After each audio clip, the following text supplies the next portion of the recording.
Улсын ерхий прокурорын газрын олон нийтэд харилцах албанаас про подкастыг цувралаар хүргэж байна. Подкастаараа дамжуулан хууль эрх зүйн мэдээллийг та бүхэнд хүргэдэг үлээ. Энэ удаагийн дугаарын оролцогч Сэлэнг аймгийн Мандал сумын Сум дундын прокурорын газрын хяналтын прокурор Эрдэнэтөр ярилцах сэдэв маань хуш модны самар бэлтгэх гэмт хэрэг зөрчлийн талаар ярилцах болно.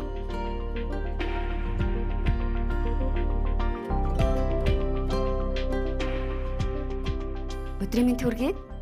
Баярлалаа подкаст сонсогчдоо энэ өдрийн мэнд хүргэе. Хуш модны самар бэлтгэх гэмт хэрэг зөрчлийн талаар ярилцах байгаа. Тэгэхээр хуш модны самарыг иргэд ахуйн хэрэгцээндээ болон зарж борлуулах зорилгоор их хэмжээгээр төдөг шүү дээ. Гэхдээ түүхэд мэдээж хууль хяналтын зохицуулт байдаг баха. Хизээ ямар хугацаагаар хуш модны самарыг түүхийг зөвшөөрдөг юм бэ? Монгол орны нийт газар нутгийн 7.9% нь ойгоор бүрхэгдсэн байдаг.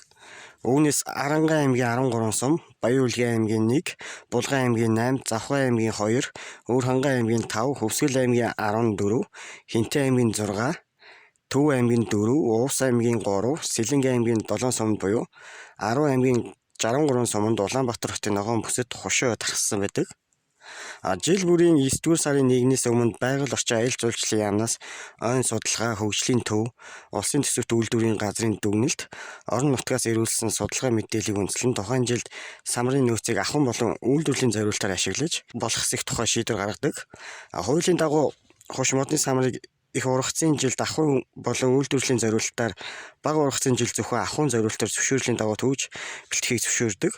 Харин үйлдвэрийн зорилтоор тухайн сумын засаг дарга ойн ангитаар зөвшөлдөж зөвхөн ойн нөхөрлөл аж ахуй нэгж байгуулахтай гэрээ байгуулсны үндсэн дээр хуш модны самрыг бэлтгэдэг байгаа. Тухайн газраас үйлдвэрлэлийн зорилтоор 40% бэлтгэх боломжтой. Самрыг шинжилгээ судалгааны зорилтоор 10 кг хүртэл, ахуйн зорилтоор 25 кг хүртэл хэмжээгээр түүхийг зөвшөөрдөг байгаа. Ашиглах зорилттой хэмжээнээс хамаарч нэг удаагийн эрхийн бичгийг иргэнд 10 хүртэл хоног, нөхөрлөл аж ахуй нэгж байгууллагад 21 хүртэл хоногийн хугацаатай болгодог байгаа. Тэгэхээр самар түүйгээл мод руу очиод самар түүжигдэх байх л та. Зөвшөөрөл авдаггүй, ямар нэгэн төлбөр хураамж төлөх ёстой юу? За самар түүй гэсэн хүн болгонд энэ зөвшөөрлийг бас өгдөггүй. Энэ талаар мэдээлэл өгөхгүй юу? Иргэд ойн нөхөрлөл аж ахуй нэгж байгууллагууд ойгоос хуш модны самрыг зохих эрхийн бичгийн хүрээнд бэлтгэж ашигладаг. Байгалийн нөөц ашигласны төлбөрийг холбогдох хууль тогтоомж дүрмийн дагуу төлөх ёстой. Жишээлбэл ахуйн зориулалтаар 1 кг самар түүх бол 500 төгрөгийг, үйлдвэрлэлийн зориулалтаар бол 1 кг тутамд 800 төгрөгийг орон нутгийнхаа ойн хамгаалтын газар тушаагаад зөвшөөрсөн хугацаанд самраа түүж болно. Харин хууль бусаар самар түүж бэлтгэх худалдаалсан бол эрүүгийн тухай хууль болон зөрчлийн тухай хуульд зааснаар хариуцлага оногдуулна. Иргэд болон аж ахуйн нэгжүүд ингээд зөвшөөрөл аваад хуш модны самрыг түүдэг юм байна. За гэхдээ хуш модны самар түүхтэй холбоотой хэргийг эрүүгийн болон зөрчлийн тухай хуульд хэрхэн яаж зохицуулж ирсэн байдаг юм бэ? Ер нь хуульд ямар зохицуулт байдаг юм бэ? Хуш модны самар түүхтэй холбоотой зохицуулт нь эрүүгийн тусгай ингээд 24/8 дугаар зүйлд зааснаар байгалийн ургамлыг хууль бусаар бэлтгэх, зөрчлийн хуулинд болохоор зөрчлийн тухай хуулийн 7-9 дугаар зүйлд ойн тухай хууль зөрчигч зөрчил гэж байгаа. Төрийн захиргааны төв байгууллагаас журамсан журам тусгай зөвшөөрлийн дагуу олгосон эрхийн хүрээнд самрыг бэлтгэх ёстой. Хэрв хууль бусаар түүж бэлтгэвэл эрүүгийн хууль зөрчлийн тухай хууль зааснаар хариуцлага тооцдог байгаа. Монгол Улсын үндсэн хуулийн 6 дугаар зүйлийн нэгт хэсэгт Монгол улсад газар, түүний хэвлэл, ус амьтан ургамал болон байгалийн бусад баялаг гагцуй ард түмний мэдэлд төрийн хамгаалтанд байныг заасан байдаг. Энэ байгалийн баялагийг Монгол Улсын эрүүгийн хууль болон зөрчлийн тухай хуулиар хамгаалж өгсөн. Эрүүгийн хуулийн тусгай ангид заасны дагуу 24/8 дугаар зүйл байгалийн ургамлыг хууль бусаар бэлтгэх гэмт хэргийг хуульчилсан. Эрүүгийн хуульд зааснаар зохих зөвшөөрлөгөөр хууль зааснаас өөр зорилгоор нэн ховор ургамал тэдгээр үр эрхтнийг түүсэн, бэлтгэсэн, худалдсан, худалдаа авсан, хадгалсан, тээвэрлсэн, боловсруулсан бол 5400-аас 27,000 нэгжтэй тэмцэх хэмжээний төгрөгөөр торгох, эсвэл 1 жилээс 5 жил хүртэл хугацаагаар зурчих, эрхийг хязгаарлах, эсвэл 1 жилээс 5 жил хүртэл хугацаагаар хорих ял шийтгэнийг заасан байдаг. Нэн ховор ургамал гэж байгалийн жамаар нөхөн сэргээх чадваргүй тархиц нэн хязгаарлагдмал ашиглах нөөцгүй устдах аюулд орсон байгалийн ургамлын тухай хуулийн хавсралтаар тогтоосон ургамал хамаарна. Ховор ургамалд маань байгалийн жамаар нөхөн сэргээх чадвар хязгаарлагдмал тархиц нөөц багтай устдаж болзошгүй ургамал хамаардаг.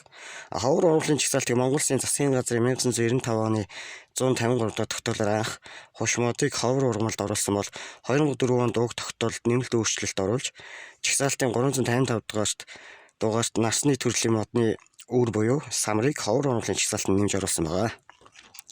Нэн ховор ургамлын үр эрэхтэн гэж байгалийн жамаар нөхөн сэргийх чадвар хязгаарлагдмал тархац нөөц багтай устдаж болцсошгүй. Ургамлын үр эрэхтнийг хэлж байгаа юм. Зохиох зөвшөөрлгүй нэн ховор ургамал тэдгээр үр эрэхтнийг түүсэн, бэлтгэсэн, худалдсан, худалдаа авсан, хадгалсан, тээвэрлсэн, боловсруулсан бол хуулийн хариуцлага хүлээлгэнэ гэсэн үг. Харин эргэн аж ахуйн нэгж нь зохиох зөвшөөрөлтэй боловч хуш модны самрыг зөвшөөрөл заасан хэмжээ хугацаанаас нь хэтрүүлэх зэргээр ойн тухай хуулиар тогтоосон шаардлагыг биелүүлээгүй бол зөрчлийн тухай хуульд заасан шийтгэл оногдуулна. За прокурор маань Сэлэнг аймгийн Мандал сумаас бидэнтэй холбогдож мэдээллийг өгч байгаа. Тэгэхээр танаа хяналт тавьж байгаа сумын хувьд бол энэ төрлийн гэмт хэрэг зөрчил хэр их гарч байна вэ? Сэлэнг аймгийн Мандал сумын хэмжээнд сумын засаг дарагтаа хуш модны самар бэлтгэх гэрээ байгуулсны үндсэн дээр хуш модны самар түүж бэлтгэх ашиглах эрхийн бичиг олгогддог. 2020 оны 9-р сарын 15-ны өдрөөс 2021 оны 3-р сарын 10-ны өдрийн байдлаар 25 аж ахуйн нэгжид 3 тонн 825 кг бүхий хуш модны самрыг үйлдвэрлэлийн зориулалтаар бэлтгэх эрх олгогдсон. Харин 63 иргэнд 1 тонн 340 кг хуш модны самрыг ахуйн зориулалтаар бэлтгэх зөвшөөрөл олгосон байгаа. Эрүүг хуулийн тусгай ангийн 24.8 дугаар зүйл байгалийн ургамлыг хууль бусаар бэлтгэх 24.8 дугаар зүйлийн нэгд хэсэгт зааснаар зохиох зөвшөөрлөөр хууль зааснаас өөр зорилгоор нэн ховор ургамал тэдгээр үр эрэхтнийг түүсэн, бэлтгэсэн, худалдсан, худалдаа авсан, хадгалсан, тээвэрлсэн, боловсруулсан гэмт хэргийн шинжтэй гомдол мэдээлэл нь 2020 он болон 2021 оны 6 дугаар сарын байдлаар Мандал сумд бүртгэдэггүй байна. Харин зөрчлийн тухай хуулийн тусгай ангийн 7-9 дугаар зүйлийн 10 дахь хэсэгт зааснаар ойн тухай хуулиар тогтоосон шаардлагыг биелүүлэх бол зөрчил үйлдвэрж олсон орлогыг хурааж учруулсан хохирол нөхөн төлбөрийг гаргуулна гэж заасны дагуу 2020 онд 15 хүнийг 50,000 төгрөгөөр, 2021 онд 13 хүнийг мөн 50,000 төгрөгөөр торгож шийдвэрлсэн. Хуулийн этгээдийг торгож шийдвэрлсэн тохиолдол гараагүй байна. За зөвшөөрөлгүйгээр нууцаар хуш модны самар түүж байгаа тохиолдлууд нэрсээр гарч л байгаа. Тэгэхээр хууль хяналтын байгууллагын зүгээс ер нь аймаг орон нутагтаа гарч байгаа энэ зөрчлүүдийг арилгахын тулд ямар арга хэмжээ авч ажиллаж байгаа вэ? Байгаль орчин аялал жуулчлалын сайдын тушаал Сэлэнг аймгийн засаг даргын захирамж, Сэлэнг аймгийн Мандал сумын засаг даргын захирамжийн дагуу хуш модны самар бэлтгэх ажиллагааг зогсоосон. Иймээс энэ тушаал захирамжийн хэрэгжлийг хангаж ойн сан бүхий газарт хууль бусаар хуш модны самар бэлтгэхээр огтоглон буусан иргэдийн байршлыг тогтоож албатан буулгах болзошгүй ой хээрийн төмрөөс үржилэн сэргийлэх зөрчил дутагдлыг таслан зогсоох арга хэмжээ авдаг. Энэ хүрээнд төмрийн аюултай үе болох жил бүрийн 3 дугаар сарын 20-ны өдрөөс 6 дугаар сарын 10-ны өдөр, 9 дугаар сарын 20-ны өдрөөс 11 дугаар сарын 10-ны өдрийн хооронд ойд явагдах бүхий л төрлийн үйл ажиллагааг зогсоодог байгаа. Мандал сумдах сумдын прокурорын газар, тус сумдах цагдаагийн хэлтэс, онцгой байдлын газар, байгаль орчны хэлтэс, зэрэг газруудын хамтарсан ажлын хэсэг, Сэлэнг аймгийн нутаг дэвсгэрт байрлах бар чулуут, хонь нуг, шарлан, ерөөгийн халууршаан, халиарын зоо, Улаанхат гэх нэртэй газраас 16 хотын 390 гаруй хүнийг албатай уулнаас буулгах ажиллагаа явуулаад байна.